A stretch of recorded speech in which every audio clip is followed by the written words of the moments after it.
of the references that I would want to share with you would also be on the management specific issues. I know there are a lot of concerns and a lot of inputs that people have given at various times, and we within the organization look at all of them with the importance that they deserve, and we look at the larger interest of the stakeholders, mainly the students, the parents, the faculty, and so on. We all know that the higher education today is undergoing a change. It's undergoing a metamorphosis, and we all need to look at the parameters which are changing that, which are bringing about that change that we are talking about. And each of those parameters is extremely important in the context of larger values that are in education, be it management, be it engineering, be it whatever. For example, today education is probably accessible to everyone, though that statement itself has a lot of inbuilt questions. Is it really accessible to everybody? Do we really need more of what we have today? Do we require more of institutions? And so on. And if we do need more of those institutions, what is basically ailing the system? What we need to create as a concept of quality, and so on. So I'll look at some of those issues today to try and understand how our education paradigm is changing, and in the context of management, what are we really looking at? If you look at the higher education today, like I said, a large number of people can actually access in our times. For example, in the engineering sector, in my city, Bombay, Mumbai, we had just about 2 institutions. And we all knew when we were in school, when we were in college, we all knew that these were the 2 institutions that we have to aim for. If we get into that, we are fine. We don't, we get into something else. Maybe the art, science, commerce streams. And that was the fun in trying to go through those systems. No longer so. You have today in Bombay, you have more than 70 institutions, and in the engineering sector. In the management, there are large number of institutions today. So there are changes that have happened. I would say that any change is good as long as it adds to the increase in the entropy that we are looking at. In the universe, the entropy should always rise. What it means is, in very simple terms, the well-being of a system should always rise, should always increase. But it doesn't happen because of the environment that we have. If you had very good health systems, and if your average age goes on the higher side, and you have people living for a long period of time, then obviously somewhere you would have some calamity, the numbers would reduce, and there would be an equilibrium at some point of time. So these are natural things that would happen to keep the equilibrium always at certain value, and there can be an incremental change in that, but that's about it. You can't possibly have a rise all the time in the wellness quotient that we define. So the same kind of issues also happen in management education and in education in general.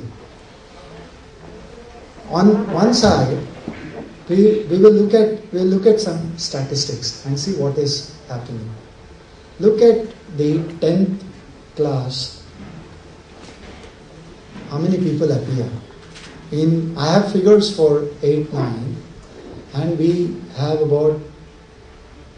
roughly about 20 million people, students appearing at 10th, and about 50% of them pass. They clear 10th. So the number is about 108 lakhs during 8, 9. And during that same period, we also had about 157 lakhs, or about roughly 16 million, appearing for 12th. And we had about 79 lakhs passing 12th. Which means almost 50% fail at 10th, 50% fail at 12th. And we have a GER which is about 18, 17, 18. The figures, there are different ways of calculating that. So you also hear figures of about 20 GER, which is fairly low if you compare countries like US and so on. So therefore, you need to, on one side there is a requirement of GER to increase, which means more, if there are 100 eligible students, just about 20 get into the system. Now for such a large country with more than 1 billion people, that's not acceptable. So you need, in US the number is as high as 70, 75 and so on. So we need more students to come into the higher education system. Right? Now in order to do that, what do you require? You require to change the supply side. You require more students to appear in 10, more to appear at 12, more of them to pass 10, pass 12, and so on. Hypothetically, at some point of time, if I assume that 100% of the students at 10th and 12th pass the exam, okay, you will find that almost 20 million students need college admissions in addition to what you have. And you will suddenly find that you don't have sufficient number of colleges to accommodate them. What you have today is a large system, expanded beyond means, and you have about 15 to 20% vacancies today. And those vacancies happen because of several reasons. Now add to that, hypothetically, if I assume that everyone passes 10th and 12th in a certain year, you will find that you don't have colleges, sufficient colleges to accommodate them. So what are we trying to do? It's a good paradigm for management students to explore.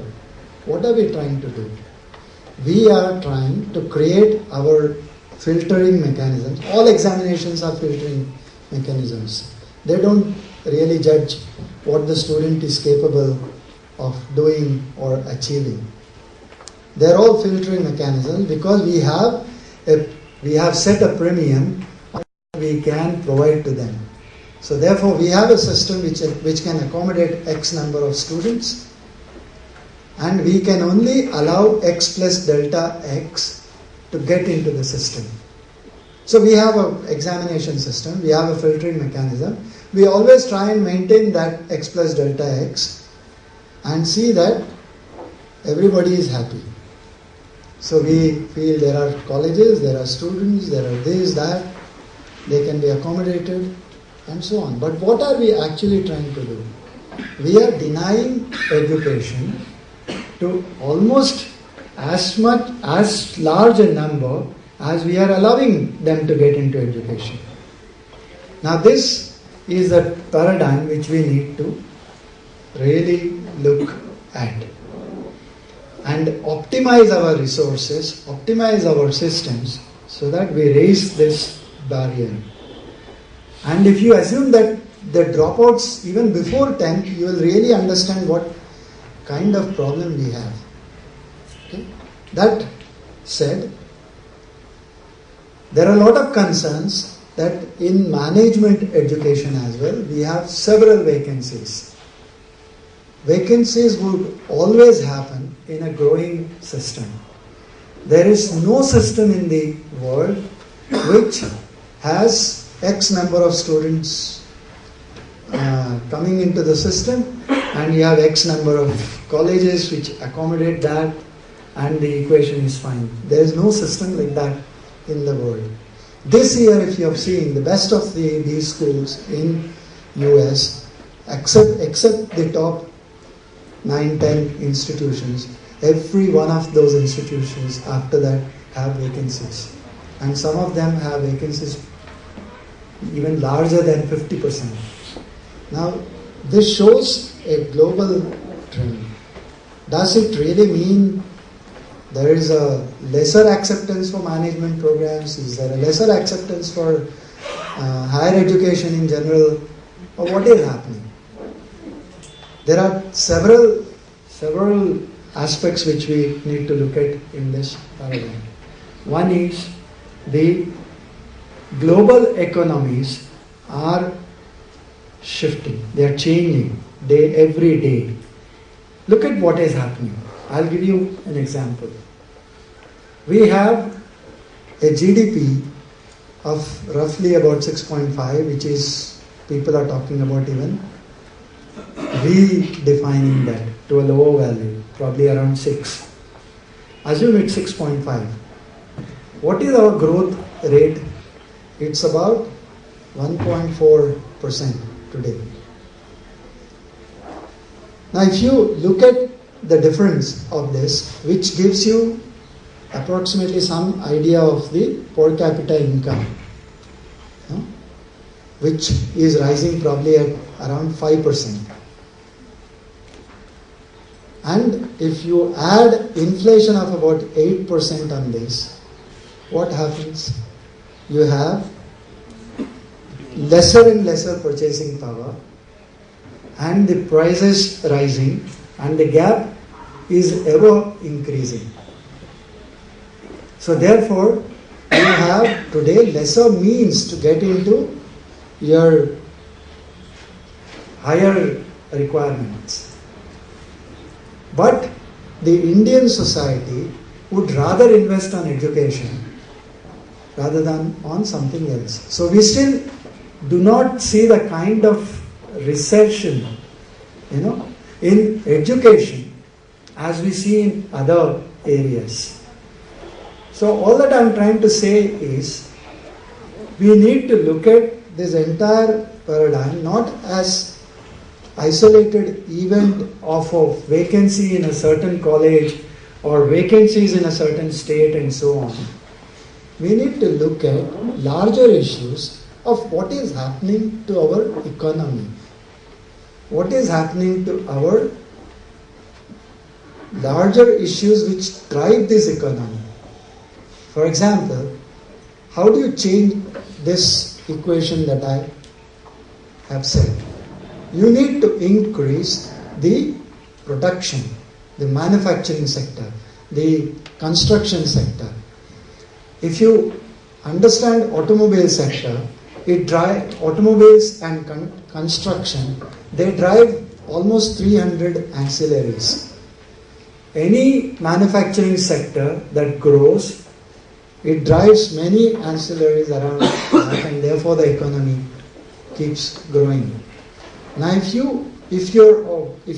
these two industries are not doing well in a country, there are always going to be problems. Now, if you extrapolate the equation that I have said, your per capita income, suppose your GDP falls further, and with the growth rate as pegged at almost 1.4, 1.5 in this country, and what would happen which means basically your production, your exports, all that is falling, your imports are rising, and therefore there is a possibility that inflation would even rise further.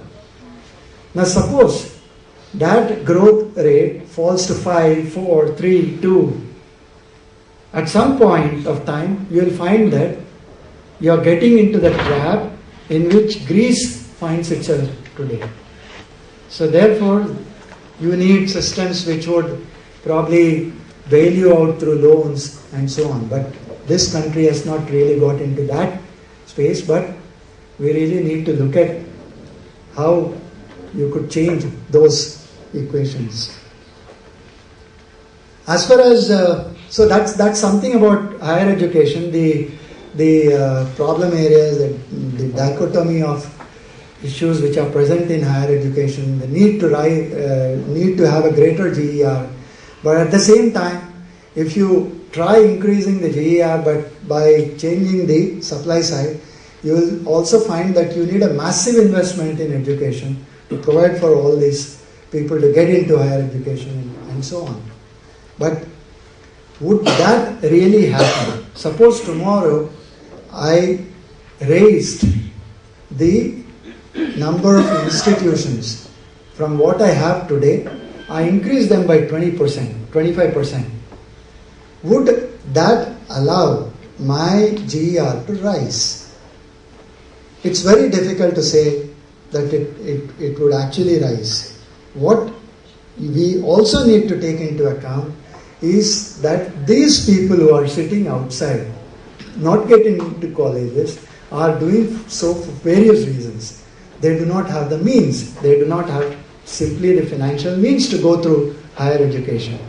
They simply do not like the kind of education that is happening today. They're not interested in the kind of arts education or science education or whatever is happening today.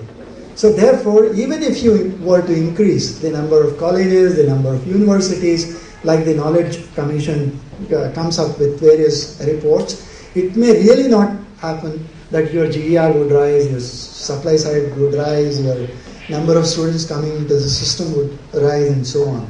So therefore, you really need to look at different paradigm, that of mixing skills and education together, creating a new pathway, new paradigm, and allowing all these people to allow them to become entrepreneurs, allow them to explore themselves, or get into a meaningful job, not just have a degree or a diploma, hunt around for a job which you never find.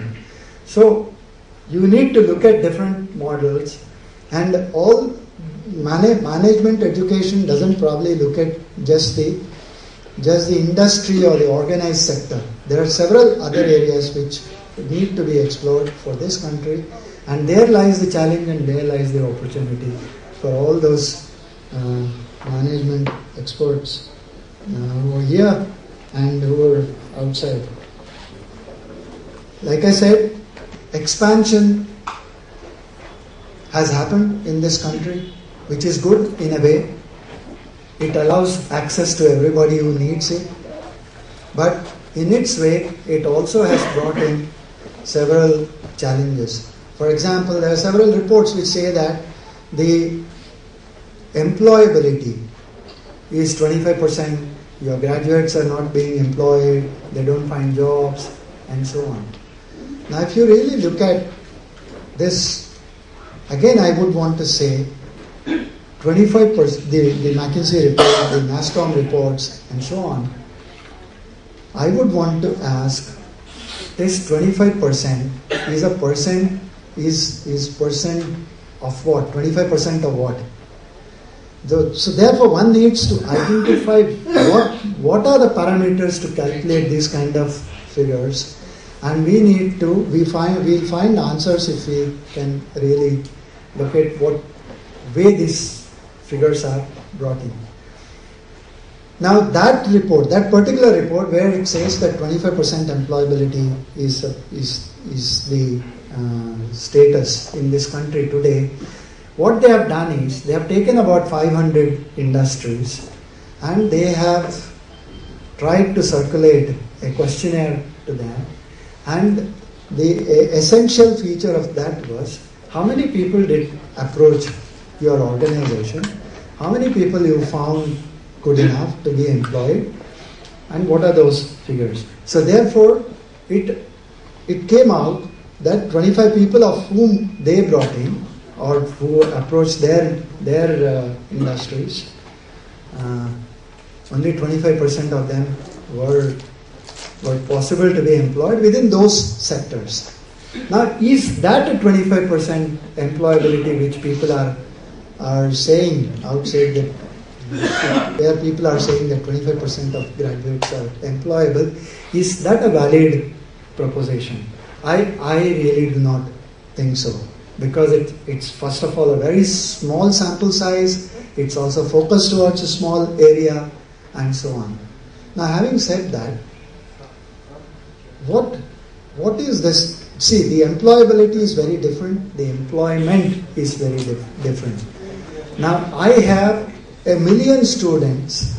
I have, in fact, 2 million seats at the entry level, at the undergraduate and undergraduate level. I have 1 million students at the polytechnic level.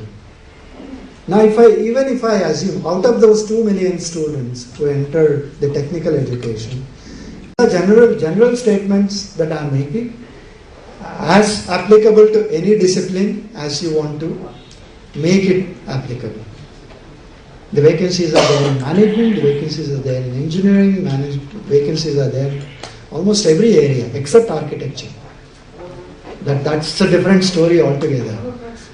So, if I assume that 1 million students pass out, can somebody tell me, are there 1 million jobs being generated every year?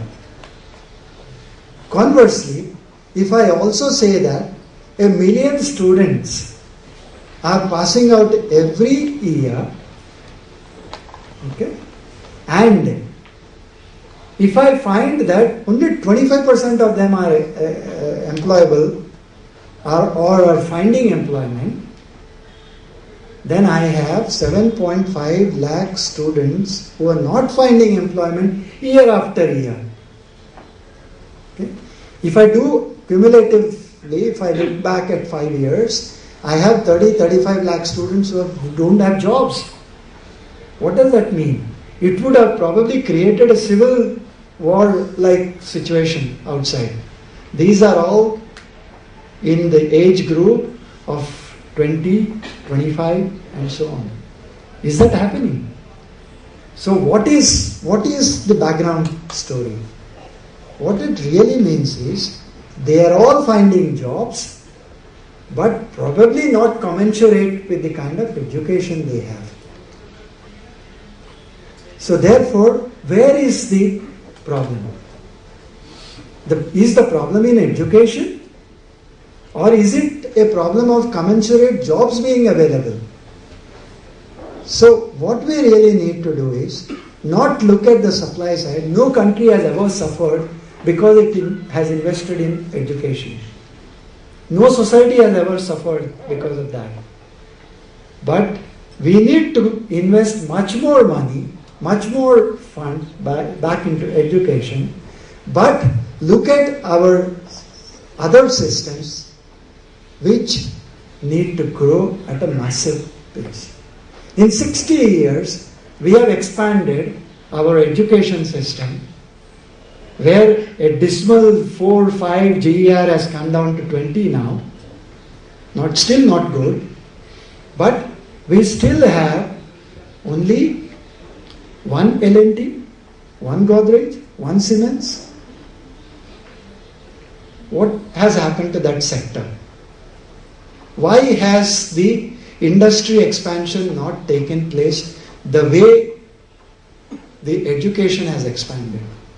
Where are those job opportunities which are commensurate with the kind of education that we have had? So therefore, what I feel is the entire system needs to relook at what is happening, and probably new initiatives are required. The other point, our MSME, micro, small, medium enterprises, is totally lost out on the entire scene. There is a ministry of MSME. What kind of interaction are the institutions doing with MSME? What is MSME vis-a-vis the education? There is a huge opportunity there. There are millions of MSMEs in this country, but nobody would want to. Everybody talks about research. Everybody says this is not happening, that is not happening, but they are not going to the MSME. There is a lot of research that is required there.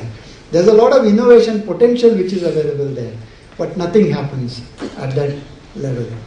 There are small industries, they have their own headaches, they have their own problems. They sort it out amongst themselves, and they also contribute a great deal to the economy, but they're not really looked at in that sense. So I'll give you a suggestion. As management institutions, and we also have today several applications which are hosted on the cloud. And the future, cloud has a great potential as a collaborating tool. There are several tools available in the market today which facilitate you to go through that paradigm of hosting applications in cloud and connecting people, collaborating with people, and so on. Suppose there are several good management institutions here. Can they take up a project where they connect all these MSMEs? It's not necessary to go to an engineering college to do this. It's a will that is required which can do that. And host applications on the cloud, connect all these MSMEs, connect all these institutions, drive the innovation through the MSMEs, and so on. You will certainly have innovation in a Godrej, you will certainly have innovation in Siemens, but that is very specific, high cost, low volume effort. We need that. We certainly need that, but we need something more. And that something more is going to come from your MSMEs. And somehow there seems to be a total neglect of that aspect of our economy. In most of the countries, if you see the small scale industries, the medium scale industries, they have a huge opportunity to provide for the development of the country. We have all talked about quality aspects. Quality is a paradigm, is something like a religion. There are always talk about people saying, I have built a quality institute. I have an institute that promotes quality, and so on. Quality neither begins like that, nor ends like that, nor is created in that fashion. It takes several years to produce a quality product. It takes several years to produce a quality institution. Some of the institutions in US are not there just because they were produced as a quality institution. I know the time that I was in IBM at Poughkeepsie plant, we had almost 20 Nobel laureates on the roll of IBM. they spend almost 60% of their revenue flow back into the system to promote research. How many institutions do that? How many organizations do that? So there is a tremendous potential, but then there is also a need to change the attitudes, the thinking, and so on. And research, incidentally, doesn't happen just because somebody wants to do research. There are several reports which are available, and a lot of debate keeps on happening on whether we should have a research institute that also does teaching, or a teaching institute that also does research, and so on. Obviously, we also need to realize that you can't have a quality institute all across the spectrum, all across the institutions that you have. Under the banner of AICTE, we have almost 12,000 institutions. Probably 10% of them would be real quality institutions. I'm not saying engineering or management or what. There are a host of institutions after that, about 40-50% of them, which have the potential to rise. But they don't have the means to find out how they do that. And there are also institutions which are positively, they need a lot of input to do that. We all know a child can be tutored, can be given inputs to get him from a 50% performing student to 70%, a 70% performing student to 90%. But beyond 90%, that performing student will need tremendous amount of input, tremendous amount of work to make it 91, 92, the last minute, the last mile problems. It's not easy. You can reach up to a certain level, but beyond that, it's extremely difficult. The same applies to institutions. So we need today institutions which are willing to bring in newer methods, methodologies, which are willing to bring in the best of the faculty. What is an institution? It's known by your faculty. You are known by the friends that you keep.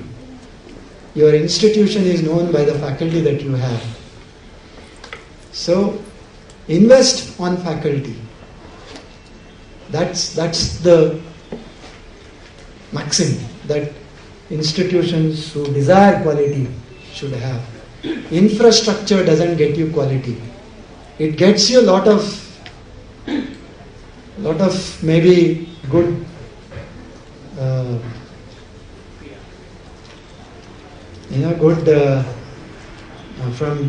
words from the media, probably. You have a good building, you have good facilities, you have all those nice cafeteria, nice playgrounds. All that is fine. That can be built, that can be bought with money. But faculty is what you require.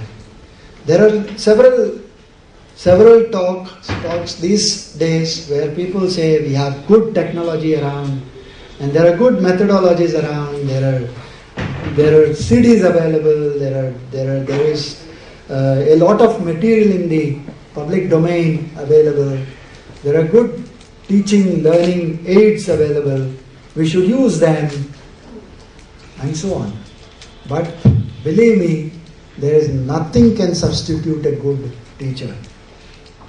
And we have all gone through that process, that methodology.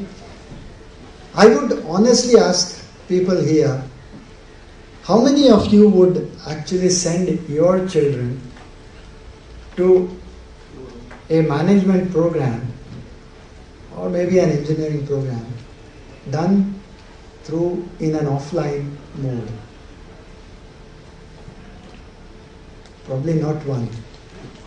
You would all prefer some face-to-face learning, go to a college, go to a school, learn get through your teacher, interact with him, interact with your peers, and so on.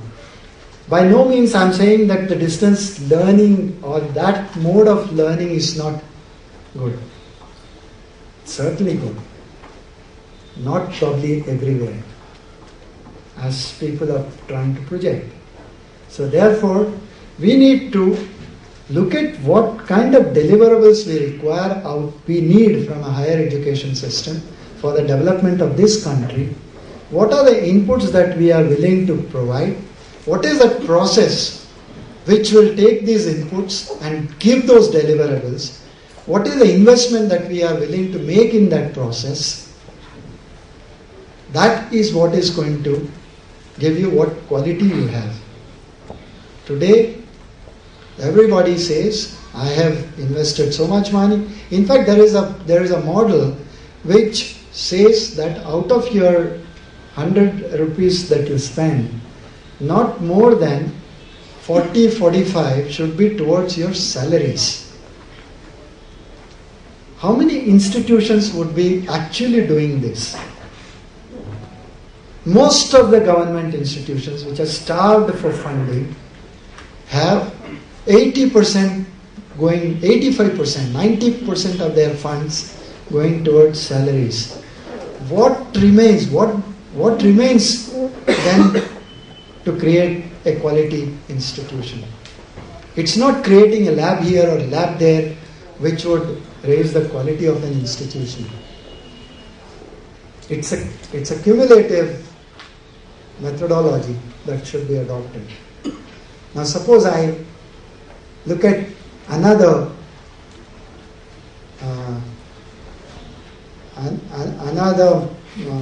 paradigm that I would propose to you. Suppose we as management people here, we all understand what is optimization. Right? We all understand what is optimization. Suppose I look at this quality as an optimization as problem. Okay? All optimization problems can be linear, they can be non-linear. The difficulty would rise if they are non-linear, and so on. Suppose I create an objective function where I would want to maximize the quality of an institution. Okay? So what are the inputs that you have? You have students, you have faculty, you have infrastructure, you have, and so on and so forth. So how do you create the objective function? You will say x1 y1 plus x2 y2 plus x3 y3 plus x4 y4 and so on is equal to function of something. Okay? And that function you will optimize to create a quality institution, because our optimization principle is based on quality. Right? Now if you look at this equation, what is x1? It is students. x2 is what? Faculty. x3 is what? Infrastructure, and so on. And what is y1, y2, y3? y1 is the weight attached to students, which is the influence factor. So what is the influence factor on the quality of the students? What is the influence that you attach to faculty on the quality, and so on. So you have to work out your weights and then create an equation, and you will find that some of those individual units are non-linear. So you account for all that. And maybe if you try solving this, you will find that some of these factors you will have to improve upon so that the overall quality increases. But how many people would really do that? And how many people would really go into that kind of... This is not theoretical or some kind of storytelling which is not really useful in everyday life. Running an institution, I know, is a challenge. There are several factors which affect the running of an institution. But we all know that the assumptions that you make, if your assumptions are right, you will get at the correct answer. If your assumptions are, this is what is fundamental to any engineering program. You make an assumption to solve the problem. If your assumptions are right, you get at the right place. If your starting point is wrong, then you never get at the right solutions. So research is one of the factors. It does add to the total system evolution as a good institution, but it needs tremendous amount of funds. And an institution should be willing to put in that kind of funds, create those research facilities. I see so many papers today which are not worth the mention. What happens is you can have experimental research, you have analytical research, you have theoretical research, you have empirical research, and so on. Your research, experimental research, it's easy to make a proposition. You have to support that through experimentation. That's the difference between the Western research and the research here. We are good at making postulations. No support. Who has checked the validity of this? Does it work in small pilot? What happens when you scale that? What are the boundary conditions that you're using? And so on. So a result that I propose should be validated across a wide range of systems. So therefore, it's very difficult to propose it's easy in terms of proposing a theoretical concept, but what is required is experimental research supported by experiments, which needs to be promoted in this country. Somewhere we have lost that ability to research in terms of experimenting and validating the propositions. That's where the strength of research lies.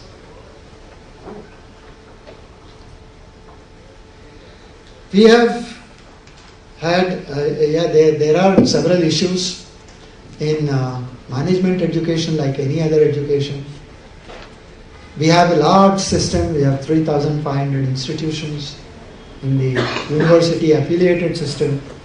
We have about 300 institutions conducting PGDM programs. So we have a large system in management. It has certainly allowed access to anyone who needs it. But in its wake, it has also brought in a lot of incongruities in the sense that you have the disparities are too large.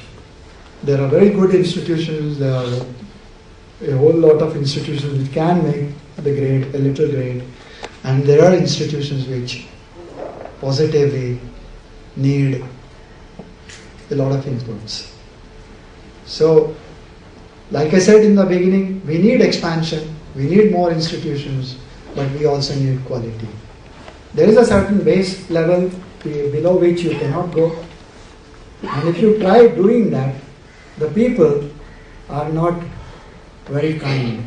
They see through the game. Maybe it happens a year, it happens for 2 years, but they will see through the game and they will stop going to such institutions. And that's what is happening today. I have more than 100 institutions applied for closure, and this year we have closed almost 65 institutions in management. The larger issues are what is required. What I need, see, most of the press who come to us say that how many institutions have we closed? Now, I don't think this is the direction in which we should conduct our debate. Institutions will open, institutions will close. That's a growing process. It will always happen everywhere. You will have more people. You will have people becoming more rich, and more people becoming rich. You will have people becoming poorer. This is a part of growth. It's a system, and it will continue to happen.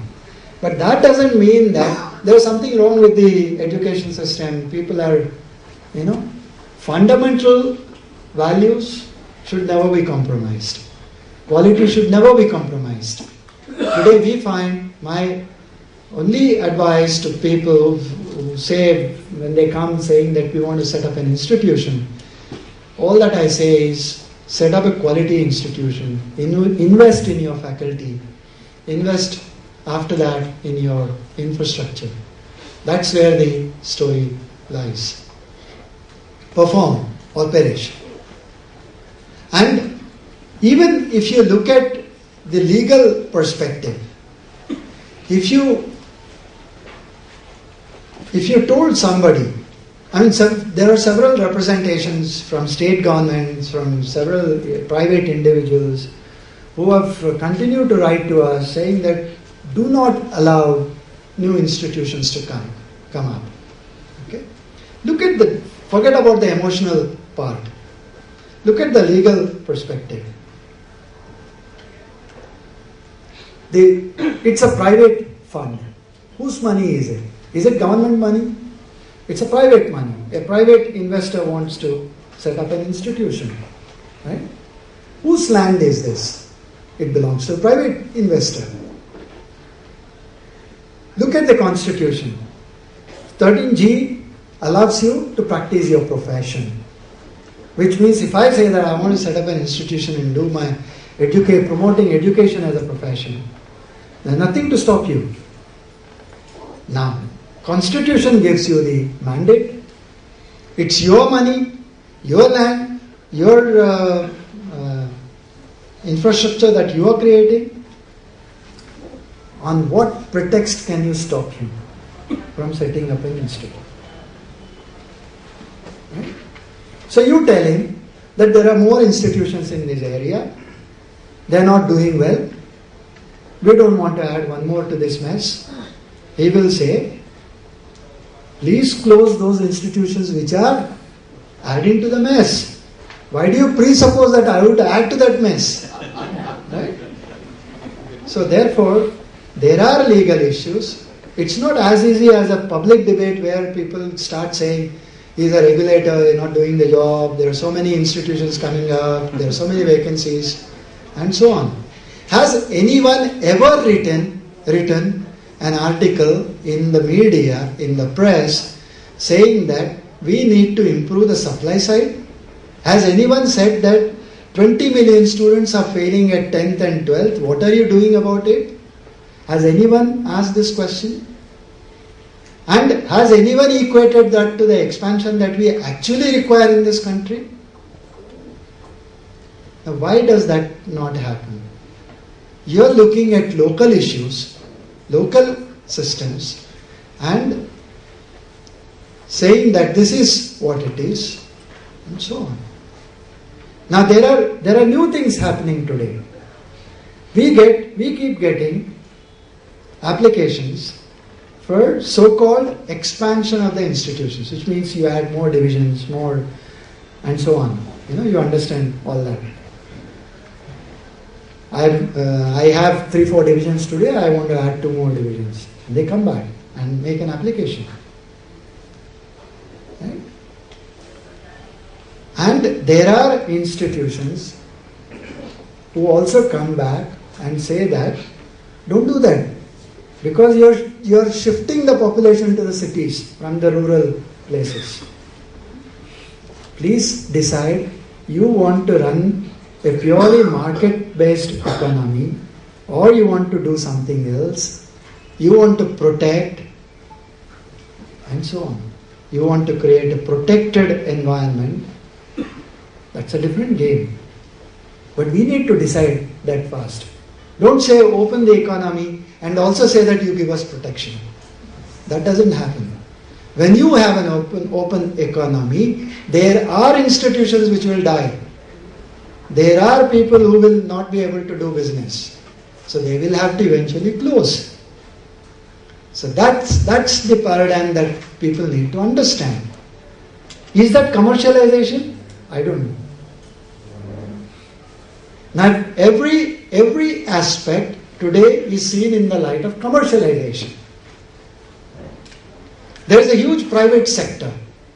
In fact, 90%, 92%, it's growing, of our institutions are in the private sector. So we need to acknowledge that, the great service that they have done. But in as much as saying that, you also need to tell them that, look, this is the place where you stop. You can't probably also get protection when you want to open the system. So you can't protect some institutions, saying that these institutions will not expand, lest these institutions will die. So there are obviously going to have these kind of things going to happen, and there is one more factor that's working today. If every day is a learning experience, as far as I am concerned. There are institutions, like for example, people have been saying, why are closure applications increasing? Your quality is bad. Immediately they'll jump at conclusions. Quality is bad. Regulator is not doing his job. As though conscious keeper is the regulator. Whatever the regulator does or he doesn't do, the blame is always on the regulator. Today, if there is a mortgage problem, they fight it in AICTE's premise. The institute takes loan from a bank to set up the institution, defaults in paying the EMI, and the bank writes to the regulator, you stop him, you make him pay my EMI. In Bombay, we have Bhaigiri. Regulators are not bhais. I mean, it's something that you really need to look at in the right perspective. Please don't make the regulator settle the scores. There are people who complain. There are institutions who complain about the other institution when the admissions process starts. So because they complain, there is RTI, there is CBI, there is CVC, there is CVO, they make your life difficult. Right? So they complain. And they know. They know everything because the complainant also is his own kind. Right? Nobody complains in Bombay when the guy is in Chennai.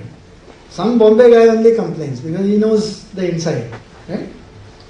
So you have to take action. And he is after you. If you don't take action, he will ask documents in RTI. He will go to CIC. Things like that. Right? So he starts complaining. So what do? You have to do your process. Some process you have to do. Issue show cause, things like that. And you take action. Right?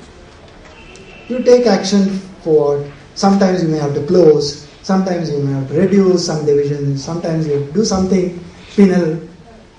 Otherwise, what is the regulator for? So you have to do all that. So you do that. Then this complainant vanishes because his job is done. The admission process is over. So his college gets all the admissions, people, students. This college is gone for some time. After that he goes to work on. We tried to find out why institutions are applying for closure. Okay? We tried to find out. Since so much of press is interested in this, so we tried to find out in our own methods of doing that. What is actually happening? Most of these institutions have invested in a lot of real estate. Okay? At some point of time, it made sense to them to create an educational complex. It worked for them because it suited their political ambitions. It suited the societal requirements and so on. So they invested money for very good cause. They set up institutions. But over a period of time, these systems are not anymore rewarding. Ultimately, everybody needs something out of the system. We are not doing charity. So therefore, they suddenly have found that there are other avenues to make this better used. Right? So therefore, they have found that the real estate makes more sense than running an institution. Why chase AICT every day? Don't run the institute. Sell it off. More money in the value for the land. Build a mall. So on. But the stumbling block there is you don't get easy permissions to convert your land which is allotted for education to do something else. So maybe people will come across that as well someday. But these are the issues that I wanted to talk to you.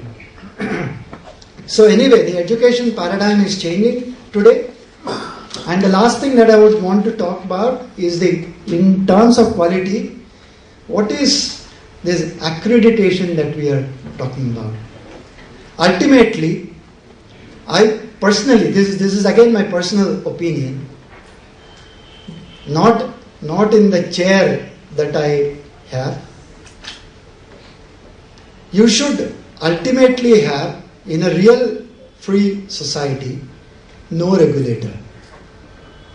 Your regulatory mechanisms should become facilitators. They should at most become enablers for the growth.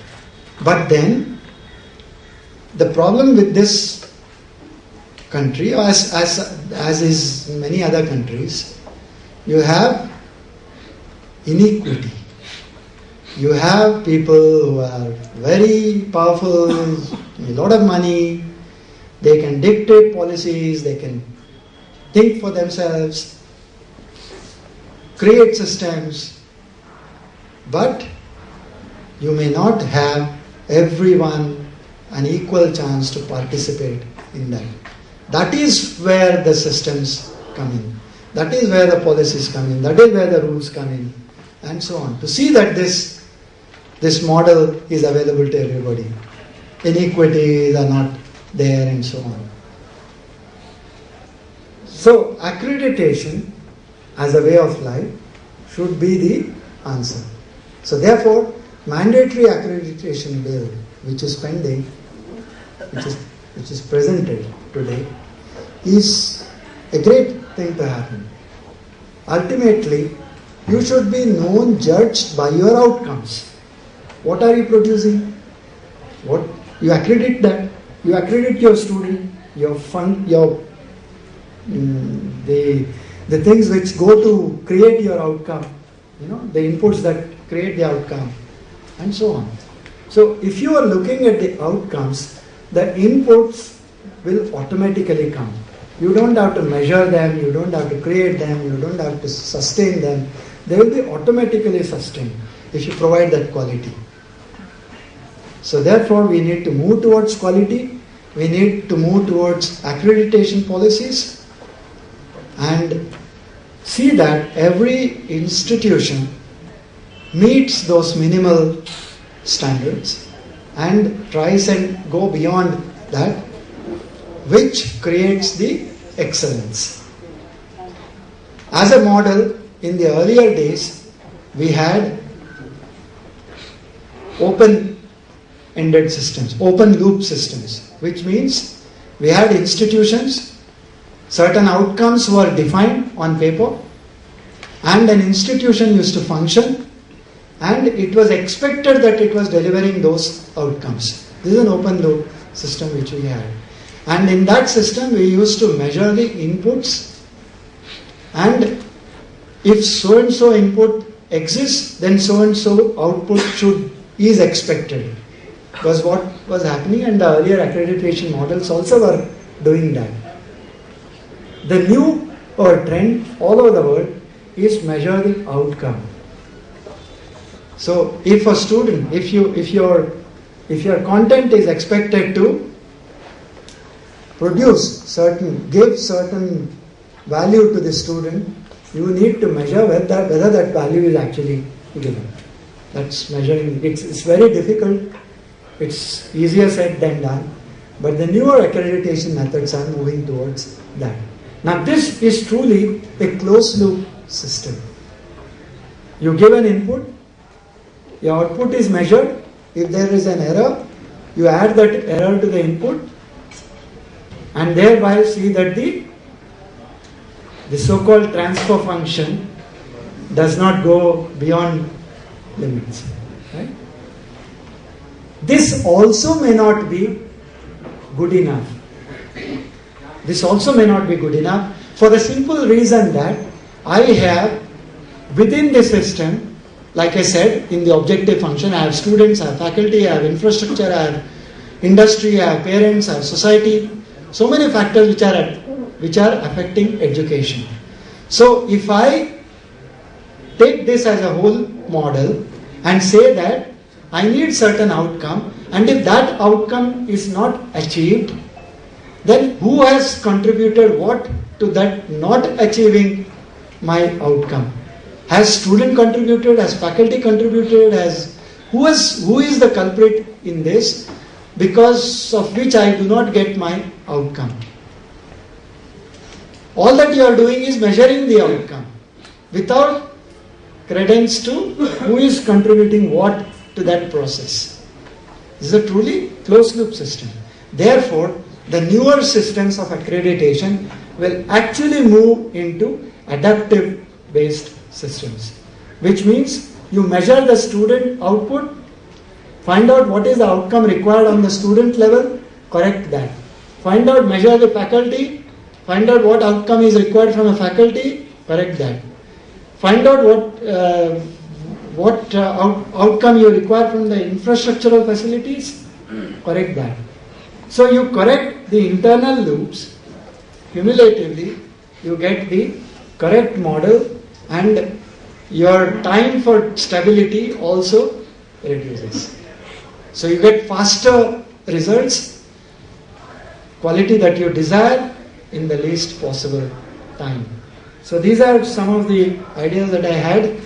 We all need to look at, as a community, we are all very innovative, we are very enterprising, but as individuals, when it comes to team working, we are very bad. So we need to build systems which are